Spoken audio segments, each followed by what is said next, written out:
My son said, "You're too bitter to be around the baby." So I bitterly canceled his $300 Kelvin's tuition fund. He's bitter too, now. I stepped into the backyard, where lanterns glowed soft against dusk. Crystals hung from tree limbs, and smooth river stones were arranged in concentric circles. Around me stood wide-eyed guests, influencers in flowing linen, faces lit by candles and gentle music. They had called it a healing circle for energy rebalance, a ceremony for new life, for my grandson's future. I stood just inside the inner ring, clutching my shawl, heart slow and steady. Nathan stepped forward and picked up a silver microphone. He cleared his throat, glancing at the baby's crib a few feet away, framed by candles. "We gather tonight for family unity," he began, voice calm. Then he paused, looked at me, and lowered his tone so the daylights would hear. "You're too bitter to be around the baby. Your voice sours the air, your history haunts every room." A hush dropped. The mic trembled in his hand. I opened my mouth to speak, to tell him how hard I loved him, but no sound came. He leaned forward, reasons dangling in the spaces between words. "We love you, but we need peace." That phrase stung like salt. Before I could absorb it, he flung the microphone toward me. It struck my forehead with a thud. In that moment, I realized not all wounds are meant to hide. Pain blossomed instantly. I staggered, fingers touching warm trickles of blood. The mic clattered to the stone path. Kylie stepped in, hand outstretched with tissues, but instead of dabbing the wound, she rubbed it harshly, smearing the blood across my skin. She said, low and cruel, "Don't stain the baby's vibe, Grandma." Laughter rippled among the watchers. Blood dripped onto the hem of my dress. I stood stock still, the sound of candles flickering, everything slowed. A single drop slid down to my hand. That was the moment. Inside me, a quiet voice whispered, "Enough." I turned away from the circle, uncrossed the boundary of stones, and walked past stunned faces. In my mind, a map of silent suffering unfolded. Years of being erased, ignored, bald insults disguised as kind concern. That mic hitting me, the blood, was the final refusal to remain invisible. I found a seat behind a potted fern, drew my phone, and spoke into it softly. "Ellison, activate plan now." My lips pressed tight. The edges of the circle flickered with shadows. They would discover soon enough that blood isn't just pain, it's a warning. If you feel justice deserves celebration, smash that hype button. Let us keep stories like this alive, echoing far, far away. Your support helps us bring understanding and love to those who deserve it. Thank you so much. Keep listening. There was a time when my hands knew the weight of hope in the shape of a child. I worked the graveyard shift as a nurse for over 20 years, my badge dull, my shoes worn to the sole, my name often mispronounced but my touch unforgettable. My patients were often children from the back roads of Colorado, underfed, underloved, fighting fevers on cots too small. I wiped their brows, changed IVs in the dark, whispered lullabies into medical tubes. Some made it, some didn't. But I stayed. I'd return home after dawn, shoulders bent, hands aching from too many syringes and too little sleep. I'd pour cereal for Nathan with trembling fingers, brush the hair from his eyes, and kiss his forehead before crawling into bed. I missed a lot of daytime things, school assemblies, soccer games, field trips. I was always on shift. Once, in 3rd grade, Nathan came home quiet. I asked how his science fair had gone. He shrugged and whispered, "Everyone's mom came." Then, lower, they asked me if mine was dead. I opened my mouth, closed it, and just reached for his lunchbox. That night I cried over lasagna I forgot I'd left in the oven too long. It tasted like guilt. Kylie came into our lives years later, with her blonde braid and lemon-scented promises. When they moved in together, she said, "Your mom's home smells like old bleach and broken clocks." I laughed politely, but something in her tone stayed. Once, she told her friends, "Her place smells like cleaning fluid from another decade. It's hard to breathe in there." They laughed. I heard it from the hallway. I had a music box in my room, a wooden keepsake from my teenage years. Inside was a piece I composed at 17, a lullaby called Sky Without Ceiling. I had written it for my future children, back when I still believed tenderness could be recorded and replayed.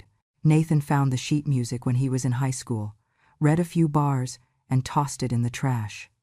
I found it hours later, stained with pasta sauce and milk.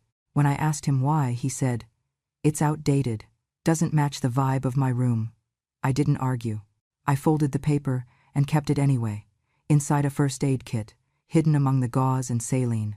When Nathan got into college, the tuition bill arrived like a freight train. He hadn't told me the full cost. He was embarrassed, but I saw it in his eyes. I drained 2 of my retirement CDs and transferred the money to a private account linked to his school. Anonymous. He never asked where it came from. He just smiled and said, "I handled it." Every time he landed an internship, a scholarship, a travel grant, he'd post online, "Self-made. No handouts." I'd like the post, fingers stiff, smile fading. I didn't need the credit. I just wanted the connection. But slowly, he erased the bridge between us, one success at a time. And yet, I kept giving. Birthday checks, loan repayments I never asked for, groceries dropped off during pandemic lockdowns. I'd text, "Do you need masks?" and get a thumbs-up emoji in reply. The distance grew not in miles, but in meaning. My home, once full of crayon drawings and late-night cocoa, became a place they visited only when they needed a quiet weekend out of the city. When they brought the baby, they wiped surfaces twice. Kylie once whispered to the infant, "Don't touch anything, sweetie. Grandma's place is dusty." I remembered when Nathan was 6 and had pneumonia. I slept upright beside his bed for 4 nights, counting his breaths. I spoon-fed him broth and wiped his nose with my shirt when tissues ran out. Back then, my scent was safety. Now, it was a warning. One Thanksgiving, Kylie brought gluten-free stuffing and told me, "We'll eat only what we bring, just to be safe." She meant from me. She didn't say it aloud. She didn't need to. I wasn't invited to their gender reveal. I saw it on Instagram, smoke cannons, a perfectly framed backyard, matching outfits. A stranger commented, "Where's the grandma?" Kylie replied, "She's not into parties." I was at home that day, with a lemon cake cooling on the counter, blue and pink balloons taped to my ceiling. No one came, but I endured. I endured because love had taught me how to serve in silence. Because in nursing, in motherhood, you often give more than you get. But there's a difference between sacrifice and being dismissed. Sometimes I wonder what might have happened if I had said no earlier. No to the gaslighting, no to being erased gently, no to silence. But back then, I still believed they would see me, eventually. Eventually came later than I thought. And when that microphone struck my forehead, the blunt metal of Nathan's indifference drawing blood from my skin, I knew the past couldn't be rewritten. But the future? That was mine to design. I was moved that day to the quiet room, a small chamber at the very end of the hallway, its walls thin, its light dim, its door incapable of silence. The soft hum of conversation, laughter, footsteps echoed through the plaster, penetrating every syllable I wished were mine. I lay on the narrow bed, hearing the distant rattle of silverware, the flutter of napkins, the polite greetings of guests in the living room. Earlier, I had walked past the family room and noticed the change. The photographs lining the shelves had been replaced. Gone were the pictures of me blowing out birthday candles, of me hugging Nathan at Christmas, of me seated at Thanksgiving with his first plate. Instead, the framed walls held only Nathan, Kylie, and Noah, smiling in curated poses under perfect lighting. I saw Kylie's reflection in the glass. She adjusted one frame, smoothed her hair, nodded. Later, when a guest rang the doorbell, Kylie greeted her at the threshold. The guest peered into the hallway and asked about me. Kylie replied smoothly, "She's a house guardian. She lives here, yes, but she's not part of us." The guest nodded awkwardly and moved on inside. I bit my lips. The words, "not part of us," echoed in my soul. That evening, I heard a whisper behind the walls. Noah's small voice. "Why Grandma isn't in the family pictures?" Kylie, from another room, answered, "She doesn't fit our brand now, sweetie." I froze, clinging to silence. The brand had erased me. When I mustered the courage, I went to the corner, the hall closet turned makeshift storage, and saw boxes of my belongings. Letters, old sweaters, journals, even the wooden music box I treasured. There were bare shelves where books used to stand. I recognized the handwriting on one box, reserved for removal. My jaw clenched. I touched the edge of a box and felt the ridged spine of an old notebook. Inside, I saw my own pen strokes, poems, names, dates. Next to that, a knitted shawl. My fingers traced its pattern. A scarf I had once knitted for Nathan, a soft blue cable knit, lay folded, limp. I picked it up, inhaled. It smelled of cedar and memories that once filled a home. I'm not certain when I realized the full weight. They were not just excluding me from photos. They were erasing me altogether. Across the corridor, I heard footsteps. I pressed my ear to the doorframe. In the living room, Kylie's voice. We streamlined space. Old chapters don't belong in the story we're building. Nathan's muffled agreement. Then, music, laughter. The household continued. But I sat in my little room, diminished. That night, I stared at my reflection in a small mirror mounted on the door. The wound from the mic strike had faded to a thin red line. But when I touched it, the pain flared. I stared harder. What good is survival when you are made invisible by your own flesh? I breathed deep. I whispered into the darkness. I will write myself into the light again. I arrived in the garden under strings of lantern light, fresh air, and night wind together. Kylie had arranged stones in concentric rings, burning incense, soft chanting music, diffuser scents of sage and lavender. The guests, some influencers, some wellness coaches, stood around in flowing white garments. I was invited to step into the central ring, surrounded by candles. A healer, a tall woman in linen robes, approached me, voice low. She spoke. We release negative ancestral energy. We clear the old wounds. We free your spirit from burdens you did not ask for. The candle's glow flickered, shadows dancing on faces. My wound at my forehead still tingled from the mic strike, a faint smear of dried blood. I felt every look. Kylie held up a board. A list titled, Energy Anchors to be Cleansed Today. She walked it slowly to the front. The list contained names, some friends, some past grievances, and, in bold letters, Clara Bancroft, high toxic. The crowd drew in breath. She pinned a card under my name, discard. Whispers snaked through the circle. Nathan stepped forward, raising his voice. From now on, only supervised visits. The statement landed heavy. My heart thudded. Guests shifted, avoiding my eyes. A man clapped lightly. Kylie smiled with satisfaction. I stood in the circle as faces turned to stare, some sympathetic, many curious. The wound on my forehead felt hot. I sensed cameras behind records, phones ready. I saw Kylie's lips curl in a mocking smile, Nathan's jaw firm. Then I untied my shawl, flicked it aside. I took one step backward, then another, out of the circle. Silence fell. The healer gasped. Kylie's face froze mid-pallor. Nathan's eyes narrowed. As I passed each guest, I heard faint applause, sarcastic, congratulatory. They cheered the exile of their own mother. Kylie laughed. Nathan smirked.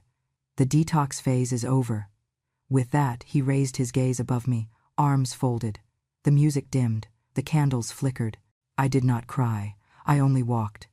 But in that silent walk, the ground beneath me felt steadier than it had in years. I waited until the house was quiet. The candles in the garden long since extinguished, the laughter and music gone, replaced by the hush of night. I slipped silently from my quiet room, down the hallway that smelled faintly of lavender and old stone. At the very end was the storage door, the one they thought I no longer used. I pulled my shawl tighter, stepped inside. Inside that secret room were decades of my life. Dusty file boxes, unopened ledgers, brass keys hanging on hooks, old certificates. I set a small lamp on a crate and lit it. The shadows stretched. I sorted through a stack of documents. The deed to our mountain home, the old title for the land parcel I bought in 1998, the certificates of stock for EduTech Innovations, corporate agreements, trust documents, and a folder marked Clara's Fund, Beneficiary. I opened the trust folder. There was the contract Nathan and I had signed when he was a teenager, not public, tucked away in my desk drawer. It stated that if Nathan, as beneficiary, ever violated certain moral covenants, Words like toxic behavior, emotional abandonment, or severance of family ties, then control of the fund would revert to me. All these years, I was holding the key, and he never knew the door was mine to open. He never knew it existed. He never suspected. Next, I studied the EduTech stock certificates. Years before, when Nathan was in med school, I quietly converted the tuition fund 300 Kelvins into shares in EduTech via a shell company I controlled, named Aurora Trust LLC.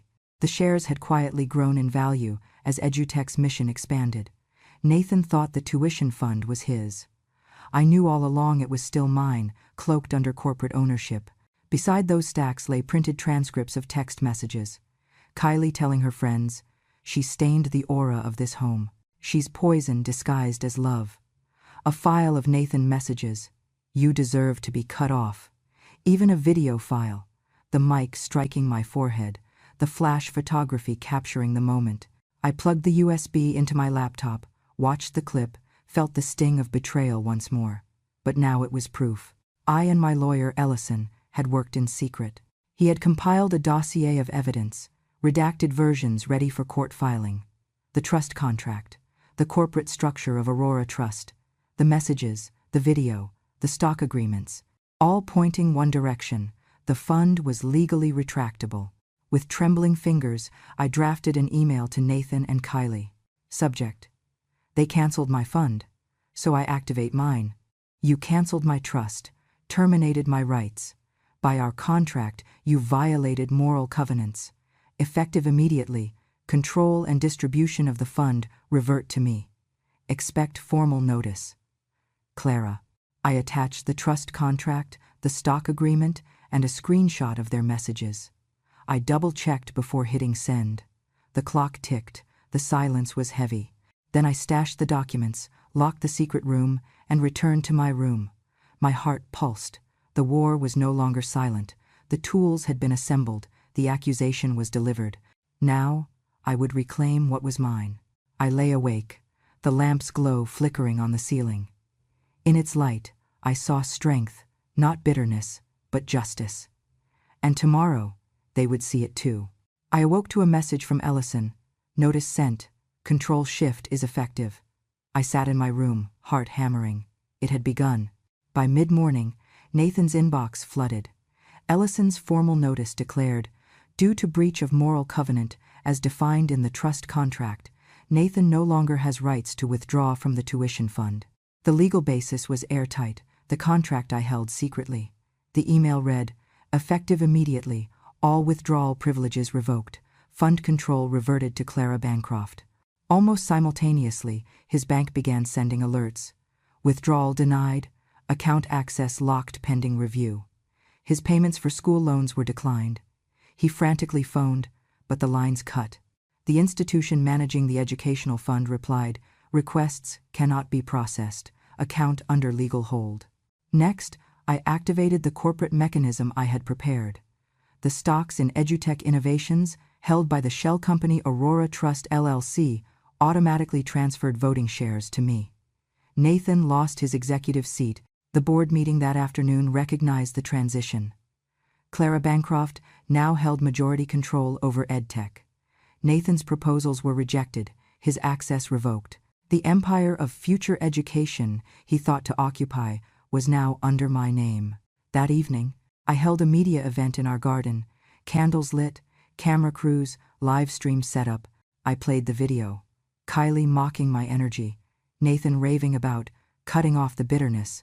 The moment the mic struck me, I read aloud emails. You deserve to be cut off. She stained our aura. The guests gasped. Reporters scribbled. Local news outlets caught fire. Social media hashtags, number Mother Reclaims Fund, number Son Loses Voice, number Clara Promise, trended across Colorado. Headlines blared. Elderly mother reclaims her power, son silenced legally. Opinion columns debated fairness, generational disrespect, power in families. Down in the hospital where Nathan works, a colleague forwarded the headlines. Doctor who abandons mother loses voice, story trending. Patients murmured. Donors in his program paused contributions. His credibility wavered. I stood by the stage, a slender figure in the glow, bearing the wound on my forehead like a mark of resolve. The cameras recorded every frame. I didn't look vindictive, I looked steady. I said, "They canceled me." So I activated what was always mine. The applause rose. Nathan's world began shrinking. His contacts cooled, his funding pulled back. Kylie's followers posted criticism. How could she disown Grandma? How long until you lose everything else, Nathan? The public sided with the woman who fought quietly. That night, I walked through my halls they once tried to erase me from. In the darkness, I smiled. I had reclaimed not just a fund, but voice, dignity, and legacy. I did not sleep. Rain tapped at the windows all night, a steady drumbeat against my thoughts. Around midnight, I heard a knock, soft but insistent. I rose, walked through dim halls, opened the door.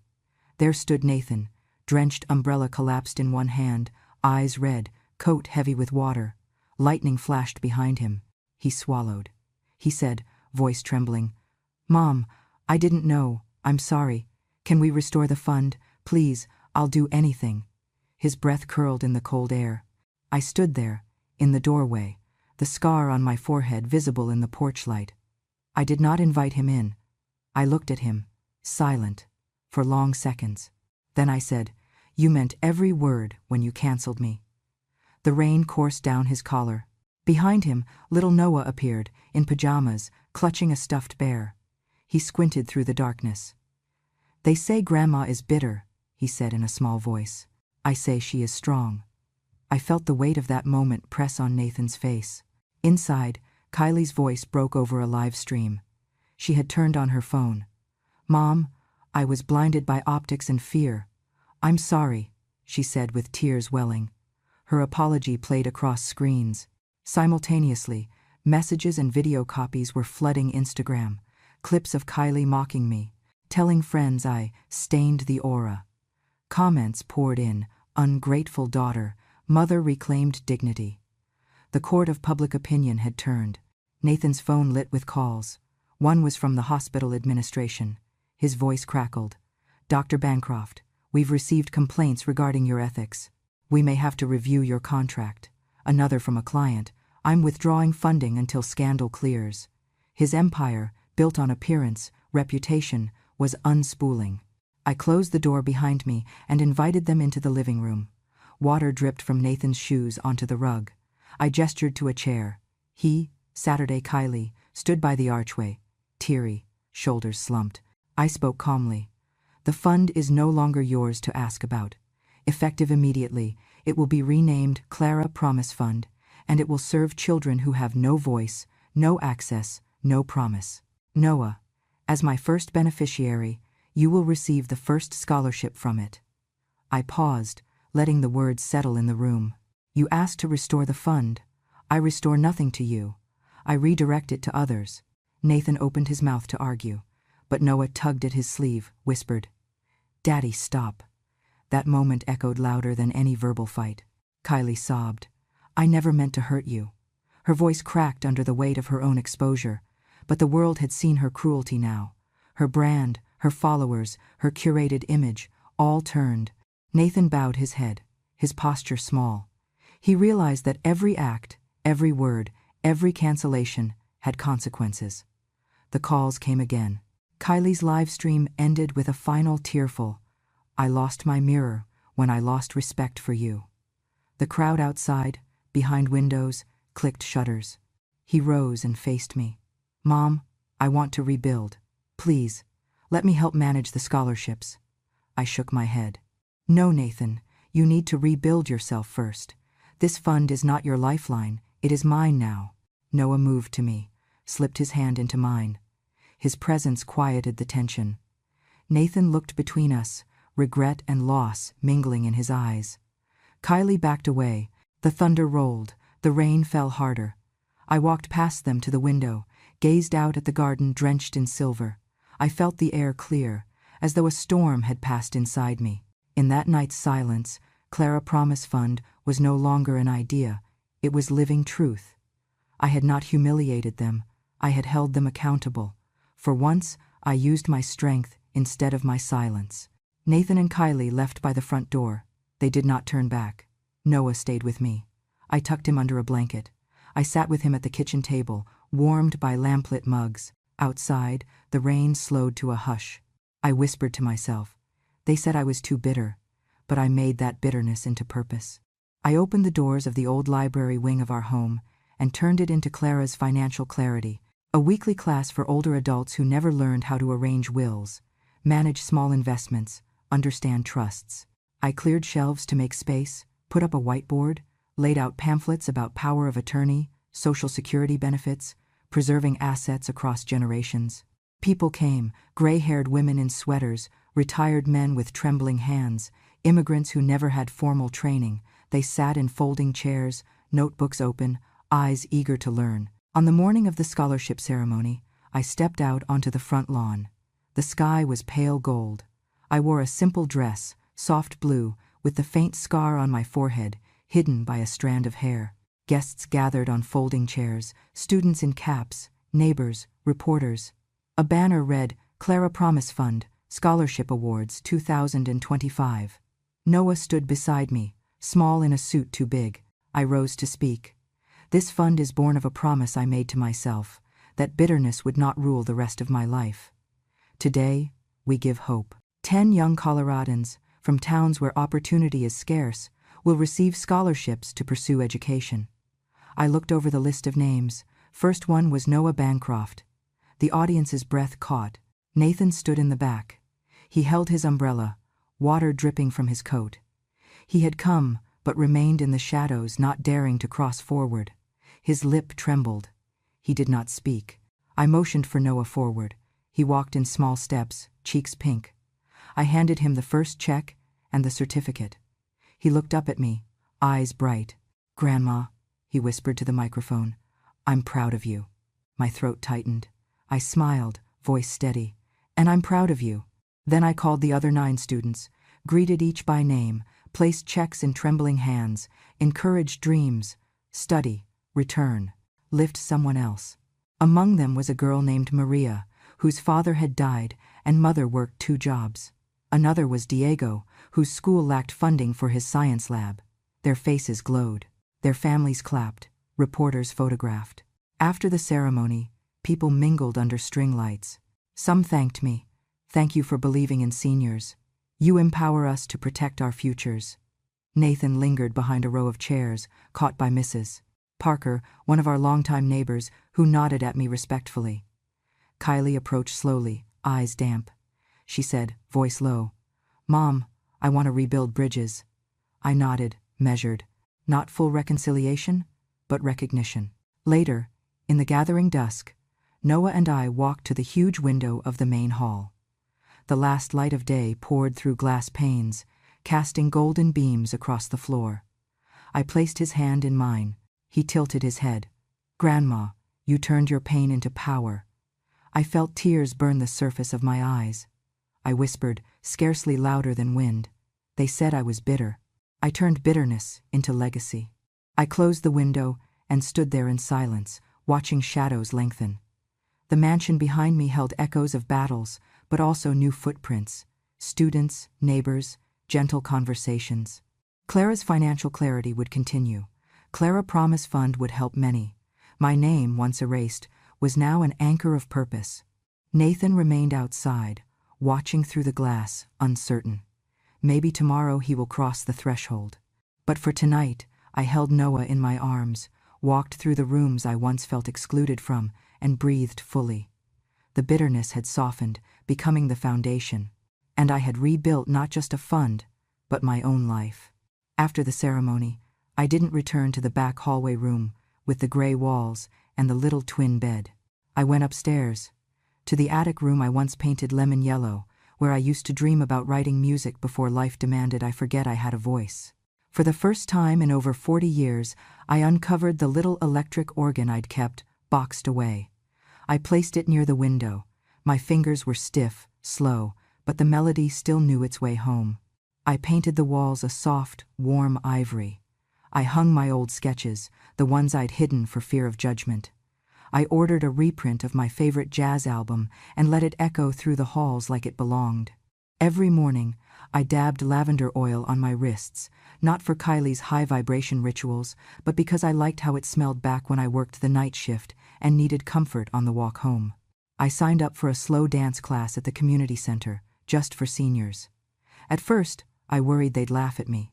But Mildred, a sharp-tongued 3-year-old in red sneakers, said, "Sweetheart, at our age, nobody's looking. So dance."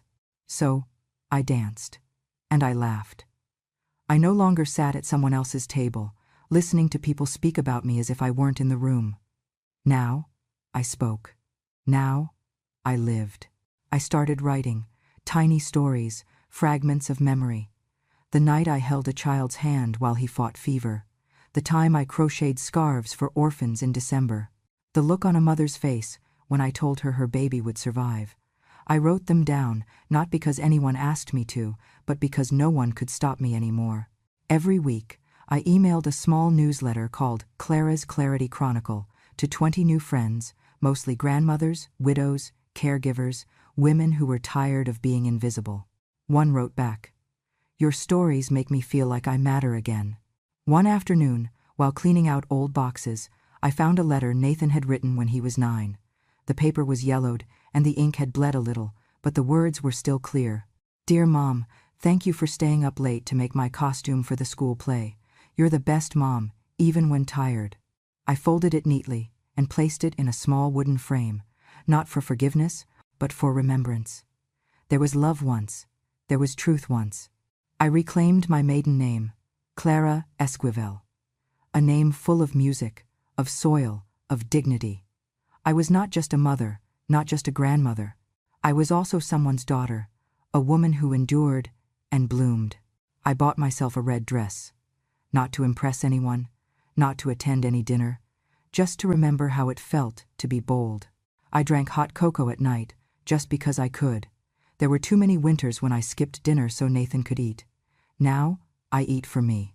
Noah and I started a new tradition, 2 friends afternoon. Once a week, we bake, paint, or listen to old records together. One day, he asked, "Did it hurt, Grandma, when they forgot you?" I looked at him and said, "Yes, baby. But it stopped hurting when I remembered myself." I never expected an apology from Nathan. But I do hope he teaches his son that love isn't something you give conditionally. And me?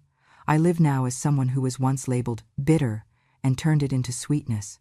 I am not the college fund. I am not the ghost in the hallway. I am not the wound on my forehead. I am Clara Esquivel. I am blood. I am music. I am memory. And now, I am mine. The days after the scholarship ceremony passed like a slow current, calm, steady, rebuilding. But inside me, something deeper was shifting. I had spent so long being the mother, being the provider, being the silent strength. But now, a new emotion began to press through the cracks.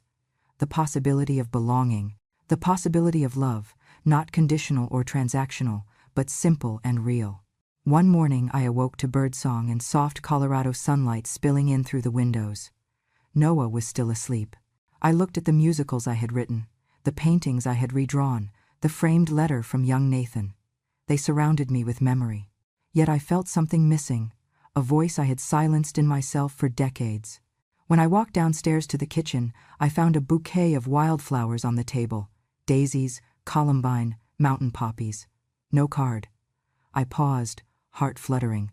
I soft-stepped to them and inhaled their scent, earth, sun, rain. My fingers brushed velvet petals. I wondered who had left them. Over coffee, I saw a notification on my phone, a message from Dr. Marcus Lynn, a volunteer at the community clinic, a man I had once nursed for his daughter's chronic illness years ago. He wrote, "I'm glad you've come back into the light. If you ever want company for a walk or conversation, I'd be honored." My throat tightened. I hadn't thought of him in years, but his kindness had lingered. I left the flowers where they were and sent him a reply. I'd like that very much. Weeks passed. We met in a little park near my home. He wore a soft smile, wrinkles in his eyes. We walked slowly, neither rushing, talking about trivial things, the spring air, the wildflowers, how Noah's laughter echoed between trees. We shared silence comfortably, which surprised me.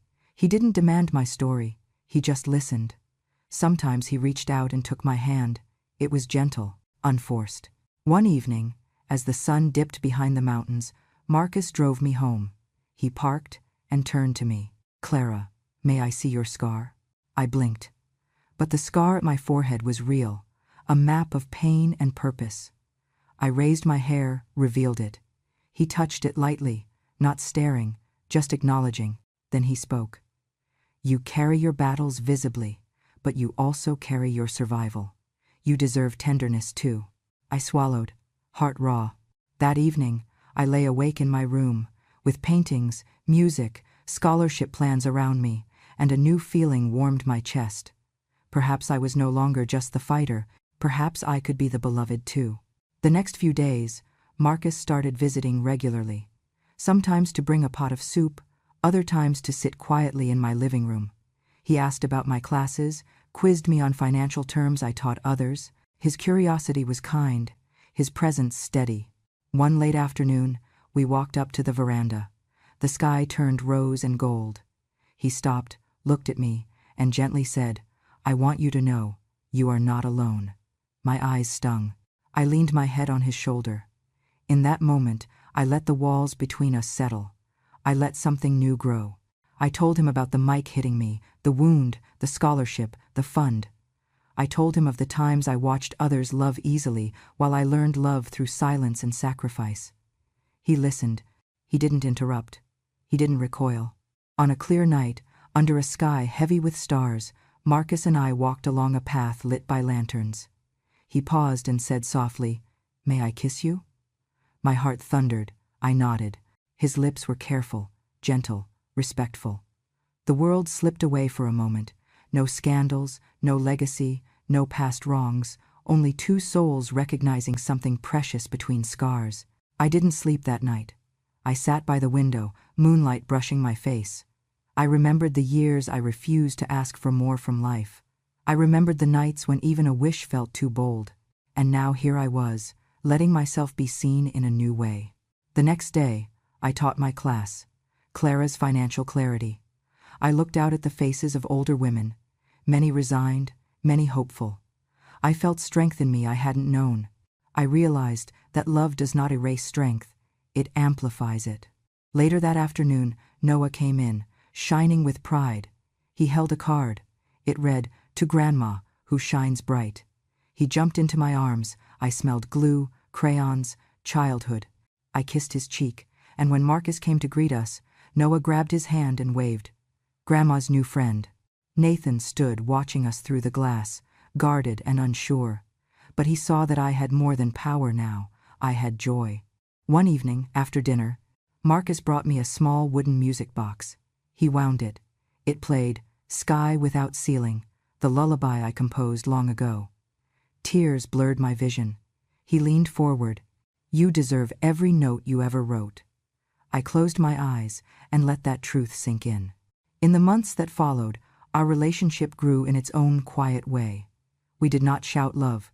We built it in silence, kindness, daily presence. He never demanded I erase my past. He held my scars with respect. I walked around my home one day, touching walls I painted, glancing at certificates I earned, breathing in the letters and photos I reinstalled. I thought of Nathan, of Kylie, of Noah, of Marcus. My life was no longer a ledger of borrowed recognition. It was my own. That night, I sat by the big window, gazing out at a sky filled with stars. I whispered, "You said I was bitter, but I turned bitterness into legacy, and now, into love." And with that whisper, I closed my eyes and felt something bright open inside me. A life reborn, with possibility. If this story moved you, if it reminded you that silence remembers and that justice can bloom even from old scars, then I invite you to stay a while. Subscribe to Grandma True Stories for more true tales of dignity, betrayal, and quiet revenge told by the women who lived them. Because when a grandma speaks, the world listens. Until next time, take care of your elders and never underestimate the quiet ones.